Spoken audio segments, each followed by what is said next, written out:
जय जगन्नाथ दर्शक बंधु चलंतु नजर पकेबा आज किछि गुरुत्वपूर्ण खबर पर किंतु ता पूर्व वीडियो को लाइक करबा सह चैनल को सब्सक्राइब करी कमेंट रे जय जगन्नाथ लिखि दियंतु एवं आपण केउ जिल्ला रो देखुचंती ताहा मध्ये कमेंट माध्यम रे जणांतु। बिना सुधरे 20 लाख केमिति पाइबे शेष पर्यंत देखिले जानिबे। 20 लाख लोन देबे केंद्र सरकार केमिति पाइबे जानंतु। जदि आपण जने उद्योगी किंतु टंका अभावरो आपण कर व्यवसाय को वृद्धि करि पारु नाहंती एवं आपण ऋण पाई पारु नाहंती तेबे प्रधानमंत्री मुद्रा योजना पीएमएमवाई आपण को सहाय्य करि परिबो। एहा भारत सरकार को एक योजना जहा माध्यम रे छोट व्यवसायी मानको ऋण दिया जाय। पीएम मुद्रा योजना हेउची एक प्रकार एनबीएफसी अनम बैंकिंग आर्थिक कंपनी। यह बैंक एमए पाई क्षुद्र आर्थिक बैंक एवं अन्य एनबीएफसी गुरिको पांठी प्रदान करे जे माने छोट व्यवसायी को ऋण प्रदान करंती। एही उपाय रे जे क्षुद्र उद्योगी माननको टंकार आवश्यकता अछि सेमाने ऋण पाई परिबे। एही योजनार विशेष कथा हेउची कि आपननको कोनोसी ग्यारंटी किंबा सुरक्षा देबाको परिबो नाही। प्रधानमंत्री मुद्रा योजना 4टी भागरे ऋण प्रदान करे। शिशु मुद्रा लोन रे आपण 50,000 पर्यंत पाई परिबे। किशोर मुद्रा लोन रे आपण 50,000 रु 5 लाख पर्यंत पाई परिबे। तरुण मुद्रा लोन रे आपण 5 लाख रु 10 लाख पर्यंत पाई परिबे एवं तरुण प्लस मुद्रा लोन रे आपण 10 लाख रु 20 लाख पर्यंत पाई परिबे। एही लोन छोट दुकानी गृह व्यवसायी महिला चाषी पशुपालन चाषी छोट कारीगर स्टार्टअप एमएसएमई यूनिट रास्ता विक्रेता खुचरा व्यवसायी सहभागिता फार्म एवं एलपीपी माननको दिया जाय। परवर्ती खबर एही मानक अकाउंट को सरकार पठेबे 54,000 टंका केउ दिन मिलिबो नोट करंतु। प्रधानमंत्री मोदी को नेतृत्व रे केंद्र सरकार प्रधानमंत्री आवास योजना 2.0 आनिछंती। एथिरे लोकंको घर निर्माण पई आर्थिक सहायता दिया जिवो। एही हिताधिकारी बीएलसी एएचपी एआरएच एवं सुध सब्सिडी स्कीम आईएसएस परी विभिन्न क्षेत्र रे एही योजना कार्यकारी हेबो। प्रधानमंत्री आवास योजना 2.0 अधीन रे 1 कोटी नूतन घर पाई ऑनलाइन आवेदन आरंभ होई जाइछि। आपण एही ऑनलाइन पाई मध्य आवेदन करि परिबे। प्रधानमंत्री आवास योजना ग्राम्य पीएमएवाई जे अधीन रे लाभार्थ मानक खाता को टंका आसीबो तारीख संबंध रे आनुष्ठानिक भाबे घोषणा करा जाइछि। जदि आपण एही पीएमएवाई जे योजना अधीन रे फॉर्म आवेदन करिसेंती तेबे एही खबर आपनक पई बेस गुरुत्वपूर्ण। मिलिथिबा सूचना मुताबिक आसंता डिसेंबर 23 तारीख रे विभिन्न लाभार्थी को प्रथम किस्ती बाबद को प्राय 100 कोटी टंका मिलिबाकु जाउछि जेउथिरे सेमानको प्राय 54,054 टंका मिलिबो। ओडिसा रे प्रधानमंत्री आवास योजना ग्राम्य अधीन रे 28.49 लाख घर निर्माणर लक्ष्य रखा जाइछि। एति मध्यरु मोट 28.11 जनक घर मंजूर करा जाइछि जा मध्यरु अगस्त 12 तारिख सुधा 24.24 घर निर्माण संपूर्ण होइछि। तेनु एने बके थिबा राशि ओडिसा को मध्य मिलिबाकु जाउछि बोली अनुमान करा जाउछि। परवर्ती खबर बीबीजी रामजी बिरी आईन रो परिणत। एही बिल को मिलिला राष्ट्रपति को मंजूरी। मनरेगा बदल रे एबे बीबीजी रामजी विकसित भारत ग्यारंटी फॉर आजीविका मिशन ग्राम्य लोकसभा रे बीबीजी रामजी बिल उपस्थापना करितिले कृषि मंत्री शिवराज सिंह चौहान। एही बिल को कांग्रेस एवं टीएमसी रो जोरदार विरोध मध्य करितिले किंतु शेषरे एही बिल को राष्ट्रपति मंजूर मिलिछि। ग्रामांचलर लोकमानंकु सरकार को तरफरु वार्षिक 100 दिनर काम जोगेबाकु यूपीए सरकार महात्मा गांधी निश्चिंत कर्म नियुक्ति योजना बा मनरेगा लागू करितिले। एबे एनडीए सरकार एही योजनार नाम सह किछि नियम मध्य परिवर्तन करबाकु योजना करिसंती। मनरेगा नुआ रूप विकसित भारत ग्यारंटी फॉर रोजगार एंड आजीविका मिशन बिल 2025 बा बीबीजी रामजी प्रस्तुत होईछि। एही बिल को आज शीतकालीन अधिवेशन रे लोकसभा रे उपस्थापन करागला। एने कहा जायछि कि एहार उद्देश्य विकसित भारत 2047 पे राष्ट्रीय विजन रो अनुरूप ग्रामीण विकास रो नुआ ढांचा प्रस्तुत करिवो। मनरेगार परिवर्तन केवल नाम को नै नुहे बरं नियम रे मध्य हेबाकु जाउछि। एथिरे ग्रामांचल लोकंक पई 100 दिनरु अधिक दिन काम मिलिबो। पूर्व अपेक्षा खूब शीघ्र श्रमिक खाता को पारिश्रमिक जीव। राज्य सरकार अधिक आर्थिक बोझ पड़िब कारण आर्थिक अनुदान तरीका भी बदलिबाकु जाउछि। पूर्वरु एही योजनार संपूर्ण अर्थ केंद्र सरकार देउथुबो बोली नुआ नियम मुताबिक किछि अनुदान राज्य सरकार को भी देबाकु पड़िब। मनरेगा 2006 मसीह लागू होइतिला।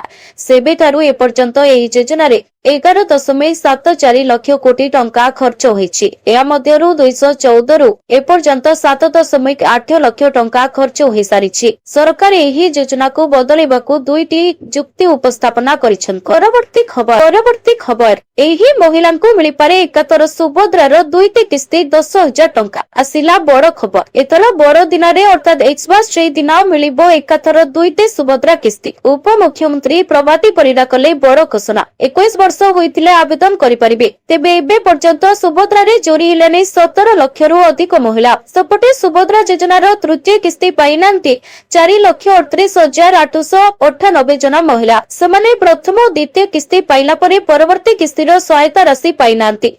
सुभद्रा योजना रे प्रथम किस्ती और द्वितीय किस्ती यथाक्रमे 1,75,941 जन महिला और 1,01,92,724 जन महिला पाइछंती। सुभद्रा योजना रे शामिल हेबा पई नूतन भाबे 2,27,410 जन महिला 20/11/2025 सुधा आवेदन करिसंती। जे छात्री माने सुभद्रा हिताधिकारी हेबा पई समस्त योग्यता मानदंड को पूर्ण करिबे सेही छात्री माने सुभद्रा योजनार लाभ उठाई परिबे। गृहरे उप मुख्यमंत्री प्रभाती परिडा लिखित भाबरे उत्तर रखिसंती एवं जे माने ओडिशा सरकार को तरफरु स्कॉलरशिप पाउथिबे सेही छात्री माने सुभद्रा योजनारु वंचित रहिबे। परवर्ती खबर नुआ वर्षरू कमिबो गैस दर सरकार को बड़ घोषणा। आगामी वर्ष आपनको पाई किछि भल खबर नहीं आसुछि। आपण जनवरी 1 रे नूतन वर्ष पालन करतुवा समय रे आपनको सरकार एक उपहार मध्य दे परंते। प्रति मासरे 1 तारिख रे अधिक आर्थिक नियम एवं मूल्य परिवर्तन कराजे जेउथिरे तेल एवं गैस मूल्य मध्य अंतर्भुक्त। डिसेंबर 1 रे वाणिज्यिक गैस सिलिंडर रो मूल्य 10 ह्रास कर जायतिला किंतु घरोई गैस मूल्य अपरिवर्तित रहितिला। एतर साधारण लोकंक द्वारा व्यवहृत गैस सिलिंडर रो मूल्य ह्रास पाई परि बोली आशा करा जाउछि। 9 मार्च 2024 ठारू घरे व्यवहृत गैस सिलिंडर कोनोसी मूल्य रे कोनोसी परिवर्तन करा जाय नाही किंतु 2026 1 जनवरी रे सरकार घरे सिलिंडर 14.2 रे मूल्य रे उपभोक्ता को किछि रिहाती दे पारंती बोली चर्चा जोर धरिछि। 2 रु 3 टंका पिछा रेट ह्रास पाई पारे तेबे केते प्रतिशत रिहाती मिलिबो से नै सरकार एपर्यंत कोनोसी घोषणा करि नांती। देशर राजधानी नुआ दिल्ली रे एलपीजी सिलिंडर मूल्य 803 टका रहितबा जन परिछि।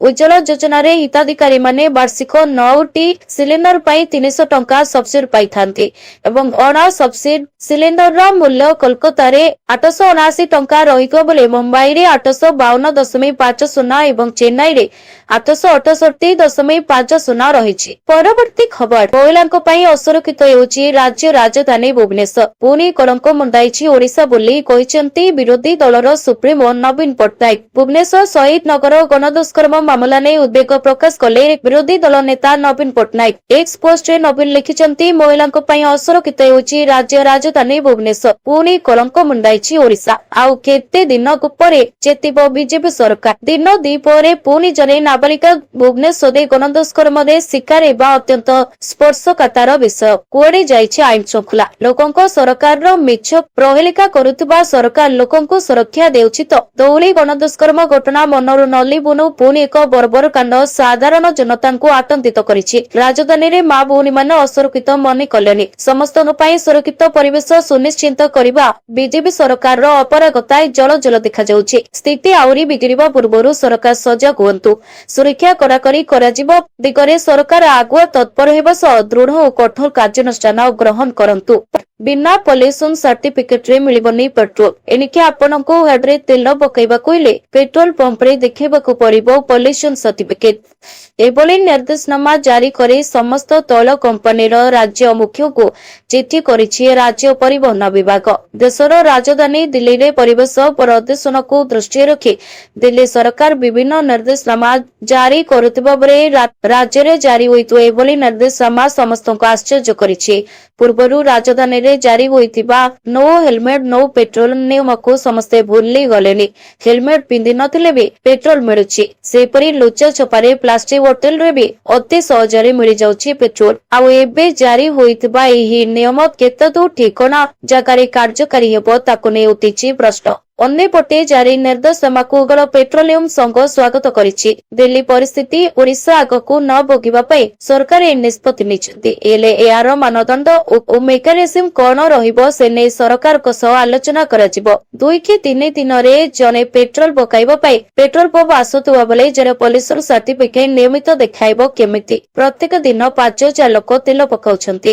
ସମସ୍ତଙ୍କର ପୋଲିସର ସାର୍ଟିଫିକେଟ ଦେଖିବା ସମ୍ଭବ ହେବ କି ବୋଲି ଛିଡ଼ା ହୋଇଛି ପ୍ରଶ୍ନବାଚୀ। ପରବର୍ତ୍ତୀ ଖବର ନୂଆ ବର୍ଷରେ ନୂଆ ମନ୍ତ୍ରିମଣ୍ଡଳ ବାଟ କରିପାରନ୍ତି ବିବାଦରେ ଥିବା ମନ୍ତ୍ରୀ। କିଛି ଦିନ ଅନ୍ତରରେ ପୁଣି ଫେରିଛି ରାଜ୍ୟ ମନ୍ତ୍ରିମଣ୍ଡଳ ଅଦଳ ବଦଳ ଚର୍ଚ୍ଚା। ନୂଆ ବର୍ଷରେ ନୂଆ କ୍ୟାବିନେଟ ସହଯୋଗୀଙ୍କ ନେଇ ଶାସନ ଚଳାଇବେ ମୋହନ ସରକାର। ହଁ, ଆମେ ମନ୍ତ୍ରିମଣ୍ଡଳ ବଡ ପରିବର୍ତ୍ତନ କଥା ହିଁ କହୁଛୁ। ଅନେକ ମନ୍ତ୍ରୀଙ୍କ ବିଭାଗ ବଦଳିବ। ମନ୍ତ୍ରିମଣ୍ଡଳରେ ସ୍ଥାନ ପାଇବେ କିଛି ନବାଗତ ଆଉ ଅଭିଜ୍ଞ। ଦିଲ୍ଲୀର ସଂକେତ ପରେ ପ୍ରସ୍ତୁତି ଆରମ୍ଭ କଲେଣି ମନମୋହନ ଯୋଡି। ଇସାରା ମିଳିଛି ସରକାରଙ୍କୁ କ୍ରିୟାଶୀଳ କରାଅ, ତୁରନ୍ତ ପୂରଣ କର ଖାଲି ପଡିଥିବା ମନ୍ତ୍ରୀ ପଦ। ଯେଉଁମାନେ ଭଲ ପ୍ରଦର୍ଶନ କରିନାହାନ୍ତି ସେମାନଙ୍କୁ ବି ବଦଳାଇ ଯାଇପାରେ। ଦିଲ୍ଲୀରେ ଶୀର୍ଷ ନେତୃତ୍ୱର ଏଭଳି ଅନୁମତି ପାଇ ମନ୍ତ୍ରିମଣ୍ଡଳ ଅଦଳ ବଦଳ ପାଇଁ ପ୍ରସ୍ତୁତି ଆରମ୍ଭ କରିଛନ୍ତି ମୁଖ୍ୟମନ୍ତ୍ରୀ ମୋହନ ମାଝୀ। ବିଶ୍ୱସ୍ତ ସୂତ୍ରରୁ ସୂଚନା ମିଳିଛି ଯେ ଏ ସଂକ୍ରାନ୍ତରେ ପ୍ରାରମ୍ଭିକ ଆଲୋଚନା ସରିଛି। ଆଉ ଏଥି ସହିତ ପ୍ରସଙ୍ଗଟି ବିଜେପି ରାଜ୍ୟ କାର୍ଯ୍ୟାଳୟ ପାଚେରୀ ଦେଇ ରାସ୍ତାକୁ ଓହ୍ଲାଇଛି। ପ୍ରାରମ୍ଭିକ ସୂଚନା ଅନୁଯାୟୀ ପୂରଣ ହେବ ଖାଲି ପଡିଥିବା 6 ମନ୍ତ୍ରୀ ପଦ। ଗୁରୁତ୍ୱପୂର୍ଣ୍ଣ ବିଭାଗ ହାତଛଡା କରିବେ ଏକାଧିକ ମନ୍ତ୍ରୀ। ବିବାଦରେ ଥିବା ମନ୍ତ୍ରୀଙ୍କ ପଦକୁ ରହିଛି ବିପଦ ଏବଂ ଦକ୍ଷତା ପ୍ରଦର୍ଶନରେ ବିଫଳ ମନ୍ତ୍ରୀଙ୍କ ମୁଣ୍ଡରେ ଝୁଲୁଛି ଖଣ୍ଡା। ସାମିଲ ଏବେ ନିର୍ବିବାଦୀୟ ନବାଗତ ଅଳ୍ପ ଅଭିଜ୍ଞ। ଜାନୁଆରୀ ନୁହେଁ ଫେବୃଆରୀ ପ୍ରଥମ ସପ୍ତାହ ଉପରେ ଆଖି। ନିକଟରେ ବିଜେପିର କେନ୍ଦ୍ରୀୟ ନେତା ବିଏଲ ସନ୍ତୋଷ ଓଡ଼ିଶା ସଂଗଠନକୁ ନେଇ ଚିନ୍ତା ପ୍ରକଟ କରିଛନ୍ତି। ମନ୍ତ୍ରିମଣ୍ଡଳ ନିଗମ ପଦ ଖାଲି ନେଇ ଝାଡିଥିଲେ ଅସନ୍ତୋଷ। ପରବର୍ତ୍ତୀ ଖବର ବଢିଲା ପ୍ରଣବଙ୍କ ଅଡୁଆ। ନୋଟିସ ଜାରି କଲେ ତହସିଲଦାର। ବେଆଇନ କାର୍ଯ୍ୟକଳାପ ପାଇଁ ପ୍ରଣବଙ୍କୁ ନୋଟିସ କରାଯାଇଛି। ଧର୍ମଶାଳାର ପୂର୍ବତନ ବିଧାୟକ ତଥା ବିଜେଡି ନେତା ହେଉଛନ୍ତି ପ୍ରଣବ ବଳବନ୍ତରାୟ। ବିନା ଅନୁମତିରେ ସରକାରୀ ଜମିକୁ ବେଆଇନ ଭାବରେ ହାତେଇଥିବା ଅଭିଯୋଗରେ ତାଙ୍କୁ ନୋଟିସ କରାଯାଇଛି। ନୋଟିସ କରିଛନ୍ତି ଧର୍ମଶାଳା ତହସିଲଦାର। ଧର୍ମଶାଳା ତହସିଲ ଅଧୀନସ୍ଥ 45 ଫାର୍ମ ହାଉସ ଜମି ଜବରଦଖଲ ଉପରେ ପ୍ରଣବ ବଳବନ୍ତରାୟଙ୍କ ଧର୍ମଶାଳା ତହସିଲଦାର ନୋଟିସ କରିଛନ୍ତି। ଧର୍ମଶାଳା ତହସିଲଦାରଙ୍କ ନିକଟରେ ହାଜର ହେବାକୁ ପ୍ରଣବଙ୍କ ନୋଟିସ କରାଯାଇଛି। କେଉଁ ଉଦ୍ଦେଶ୍ୟରେ ଏତେ ଜମି ହାତେଇଛନ୍ତି ପକ୍ଷ ରଖିବାକୁ ତହସିଲଦାର ସମୀର ରଞ୍ଜନ ଦାସଙ୍କ ପକ୍ଷରୁ ଜାରି ହୋଇଛି ନୋଟିସ। ଅନ୍ୟପଟେ ଏବେ ବିଜୁ ଜନତା ଦଳରେ ପାଣ୍ଡିଆନଙ୍କ ହସ୍ତକ୍ଷେପକୁ ନେଇ ବିଜେଡିର ବିଦ୍ରୋହ ଗୋଷ୍ଠୀଙ୍କ ବିରୋଧ। ଏବେ ଲୁଚି ଛପି ନୁହେଁ ଖୋଲାଖୋଲି ଭୋଜି କରି ନେତୃତ୍ୱକୁ ଚ୍ୟାଲେଞ୍ଜ ଦେଇଛନ୍ତି। ଗତ ବର୍ଷ 7 ଜଣ ମିଳି ରହିଥିବା ବେଳେ ଏବର୍ଷ ବିଦ୍ରୋହୀଙ୍କ ସଂଖ୍ୟା 7 ଗୁଣା ବୃଦ୍ଧି ପାଇଛି। ଆଗାମୀ ଦିନରେ ମିଳି କରି ପୁଣି ଶକ୍ତି ପ୍ରଦର୍ଶନ କରିବାକୁ ଦେଇଛନ୍ତି ଆହ୍ୱାନ। ଗତ ବର୍ଷ ଡିସେମ୍ବର ମାସରେ ଭୁବନେଶ୍ୱରର ଏକ ହୋଟେଲରେ ମିଳି ବାନ୍ଧିଥିଲେ ବିଜେଡିର 7 ଜଣ ଯୁବ ନେତା ତଥା ବିଜୁ ଲିଗାସୀ ନେତାଙ୍କ ପୁଅ। ସେଥିମଧ୍ୟରେ ସାମିଲ ଥିଲେ ସମ୍ବିତ ରାଉତରାୟ, ରୁଦ୍ର ମହାରଥୀ, ବିଷ୍ଣୁବ୍ରତ ରାଉତରାୟ, ଚନ୍ଦ୍ର ସାରଥୀ ବେହେରା, ଅଂଶୁମାନ ମହାନ୍ତି, ପ୍ରଣବ ବଳବନ୍ତର ଭଳି ପ୍ରମୁଖ ନେତା। 7 ଜଣ ପୂର୍ବତନ ବିଧାୟକଙ୍କ ମିଳି ଏବେ 7 ଗୁଣା ବୃଦ୍ଧି ପାଇଛି। ବିଦ୍ରୋହୀ ଗୋଷ୍ଠୀରେ ଏବେ ଯୋଡି ହୋଇଛନ୍ତି ପ୍ରାୟ 60 ଜଣ ଯୁବ ନେତା। ଏବେ ଆଉ ଲୁଚି ଛପି ନୁହେଁ ଖାଲି ଖୋଲାଖୋଲି ଭୋଜି କରିଦେଲେନି ନେତୃତ୍ୱ ଚ୍ୟାଲେଞ୍ଜ। ପରବର୍ତ୍ତୀ ଖବର ଆଇସିସି ପୁରୁଷ ଟି20 ବିଶ୍ୱକପ 2026 ପାଇଁ କାଲି ଶନିବାର ଭାରତୀୟ ଦଳ ଘୋଷଣା କରାଯାଇଛି। ଏହି ଟୁର୍ଣ୍ଣାମେଣ୍ଟରେ ସୂର୍ଯ୍ୟକୁମାର ଯାଦବ ଭାରତୀୟ ଦଳର ନେତୃତ୍ୱ ନେବେ। ଅନ୍ୟପଟେ ଖରାପ ଫର୍ମ ଦେଇ ଗତି କରୁଥିବା ଶୁଭମ ଗିଲଙ୍କୁ ଦଳରେ ସ୍ଥାନ ମିଳିନାହିଁ। ଆଉ ଝାଡଖଣ୍ଡକୁ ସୟେଦ ମୁସ୍ତାକ ଅଲି ଟ୍ରଫି ଜିତାଇଥିବା ଇଶାନ କିଶାନ ବହୁ ଦିନ ପରେ ଦଳକୁ ଫେରିଛନ୍ତି। 16 ଜଣିଆ ଦଳରେ ସଞ୍ଜୁ ସ୍ୟାମସନଙ୍କୁ ମଧ୍ୟ ସାମିଲ କରାଯାଇଛି। ଭାରତୀୟ କ୍ରିକେଟ କଣ୍ଟ୍ରୋଲ ବୋର୍ଡ ମୁଖ୍ୟାଳୟରେ ଚୟନକର୍ତ୍ତାଙ୍କ ବୈଠକ ଅନୁଷ୍ଠିତ ହୋଇଥିଲା। ଜଣାପରେ ବିସିସିଆଇ ସମ୍ପାଦକ ଦେବଜିତ ସାଇକିଆ ଏକ ସାମ୍ବାଦିକ ସମ୍ମିଳନୀରେ ଦଳ ଘୋଷଣା କରିଛନ୍ତି। ଏହି ସାମ୍ବାଦିକ ସମ୍ମିଳନୀରେ ଅଧିନାୟକ ସୂର୍ଯ୍ୟ କୁମାର ଯାଦବ ମଧ୍ୟ ଉପସ୍ଥିତ ଥିଲେ। ଏଥର ଟି20 ବିଶ୍ୱକପ ଭାରତ ଓ ଶ୍ରୀଲଙ୍କା ମିଳିତ ଭାବରେ ଆୟୋଜନ କରିବେ। ଏହି ଟୁର୍ଣ୍ଣାମେଣ୍ଟ ଫେବୃଆରୀ 7ରୁ ଆରମ୍ଭ ହେବ ଏବଂ ଫାଇନାଲ ମ୍ୟାଚ 20ରେ ଅନୁଷ୍ଠିତ ହେବ। ଗତଥର ଚାମ୍ପିୟନ ଭାରତୀୟ ଦଳକୁ ଏହି ଟୁର୍ଣ୍ଣାମେଣ୍ଟ ପାଇଁ ଗ୍ରୁପ ଏ ରେ ରଖାଯାଇଛି। ଏହି ଗ୍ରୁପରେ ଆମେରିକା, ନାମିବିଆ, ନେଦରଲ୍ୟାଣ୍ଡ ଓ ପାକିସ୍ତାନ ଦଳ ମଧ୍ୟ ରହିଛନ୍ତି। ବିଶେଷ କଥା ହେଉଛି ଟିମ୍ ଇଣ୍ଡିଆ ନିଜ ଗ୍ରୁପ ପର୍ଯ୍ୟାୟ ମ୍ୟାଚ 4ଟି ଭିନ୍ନ ଭିନ୍ନ ଷ୍ଟାଡିୟମରେ ଖେଳିବ। ଭାରତୀୟ ଦଳ group match Arun Jaitley stadium Delhi, Wankhede stadium Mumbai, R Premadasa stadium Colombo ଏବଂ ନରେନ୍ଦ୍ର ମୋଦି ଷ୍ଟାଡିୟମ ଅହମ୍ମଦାବାଦରେ ଆୟୋଜିତ ହେବ। ଟି20 ବିଶ୍ୱକପ ପାଇଁ 15 ଜଣିଆ ଭାରତୀୟ ଦଳ ସୂର୍ଯ୍ୟ କୁମାର ଯାଦବ ଅଧିନାୟକ, ଅକ୍ଷର ପଟେଲ ଉପ ଅଧିନାୟକ, Abhishek Sharma, Tilak Varma, Hardik Pandya, Shivam Dube, Jitesh Sharma wicket keeper, Sanju Samson wicket keeper, Kuldeep Yadav, Varun Chakravarthy, Jasprit Bumrah, Harshdeep Singh, Rinku Singh, Harshit Rana ଏବଂ ଇଶାନ କିଶାନ। ପରବର୍ତ୍ତୀ ଖବର, ଛୁଟି ଦିନରେ ସୁନା ଦରରେ ବଡ଼ ପରିବର୍ତ୍ତନ। କିଣିବାକୁ ଯିବା ଆଗରୁ ଯାଞ୍ଚ କରନ୍ତୁ ଭୁବନେଶ୍ୱରରେ କେତେ 24 କ୍ୟାରେଟ ସୁନାର ମୂଲ୍ୟ। ଯଦି ଆପଣ ଆଜି ସୁନା କିଣିବାକୁ ଚାହୁଁଛନ୍ତି ବା ଯୋଜନା କରିଛନ୍ତି ତେବେ ପ୍ରଥମେ ଜାଣି ନିଅନ୍ତୁ ଆଜି ସୁନା ଦର। ଭାରତରେ ସୁନାର ମୂଲ୍ୟ ପ୍ରତି ସପ୍ତାହରେ ବୃଦ୍ଧି ପାଇବାରେ ଲାଗିଛି। ଗୋଟିଏ ସପ୍ତାହ ମଧ୍ୟରେ 24 କ୍ୟାରେଟ ସୁନା 260 ବୃଦ୍ଧି ପାଇଛି। ଏହି ସମୟରେ 22 କ୍ୟାରେଟ ସୁନାର ମୂଲ୍ୟ 250 ଟଙ୍କା ବୃଦ୍ଧି ପାଇଛି। ଡିସେମ୍ବର 21 ତାରିଖରେ ରାଜଧାନୀ ଦିଲ୍ଲୀରେ 24 କ୍ୟାରେଟ ସୁନାର ମୂଲ୍ୟ ପ୍ରତି 10 ଗ୍ରାମ ପିଛା 1,34,330 ଥିଲା। ଅନ୍ତର୍ଜାତୀୟ ବଜାରରେ ସୁନାର ସ୍ପଟ ମୂଲ୍ୟ ପ୍ରତି ଆଉନ୍ସ 4,322.51 ଅଛି। ଦିଲ୍ଲୀରେ 24 କ୍ୟାରେଟ ସୁନାର ମୂଲ୍ୟ ପ୍ରତି 10 ଗ୍ରାମ 1,34,330 ଯେତେବେଳେ 22 କ୍ୟାରେଟ ସୁନାର ମୂଲ୍ୟ ପ୍ରତି 10 ଗ୍ରାମ 1,23,150 ଟଙ୍କା ରହିଛି। ଭୁବନେଶ୍ୱରରେ 24 କ୍ୟାରେଟ ସୁନାର ମୂଲ୍ୟ 1,34,180 ଟଙ୍କା ଥିବା ବେଳେ 22 କ୍ୟାରେଟ ସୁନା ଦର 1,23,000 ଟଙ୍କା ରହିଛି। ପରବର୍ତ୍ତୀ ଖବର, ଓଡ଼ିଶା ପାଇଁ ବଡ଼ ନିଯୁକ୍ତି ସୁଯୋଗ ଆଣିଲେ ମୁଖ୍ୟମନ୍ତ୍ରୀ, ବାହାରିବ 56,000 ଚାକିରି। ହାଇଦ୍ରାବାଦ ଇନଭେଷ୍ଟର୍ସ ମିଟରେ ଆସିଲା 67,000 କୋଟିର ପୁଞ୍ଜି ନିବେଶ ପ୍ରସ୍ତାବ। ଫଳରେ ମୋଟ 56,000 ନିଯୁକ୍ତି ସୁଯୋଗ ସୃଷ୍ଟି ହେବ। ଏହି ଅବସରରେ ମୁଖ୍ୟମନ୍ତ୍ରୀ ମୋହନ ଚରଣ ମାଝୀ କହିଛନ୍ତି ଭାରତ ଅଭିବୃଦ୍ଧିର ଇଞ୍ଜିନ ପାଲଟିବ ଓଡ଼ିଶା। ଇନଭେଷ୍ଟର୍ସ ମିଟରେ ଆଜି ସରକାର ଓ 13ଟି MOU ସ୍ୱାକ୍ଷର କରିଛନ୍ତି। ଏହି କମ୍ପାନୀଗୁଡ଼ିକ ରାଜ୍ୟରେ 27,650 କୋଟି ଟଙ୍କାର ପୁଞ୍ଜି ନିବେଶ କରିବ ଏବଂ 15,905କୁ ନିଯୁକ୍ତି ଉପଲବ୍ଧ କରାଇବ। ଏଥିବାଦ 39,131 କୋଟିର ନିବେଶ ପ୍ରସ୍ତାବ ପାଇଛନ୍ତି ସରକାର, ଯାହା ବିଭିନ୍ନ ପ୍ରକଳ୍ପରେ ପ୍ରାୟ 40,000 ନିଯୁକ୍ତି ସୃଷ୍ଟି କରିବ।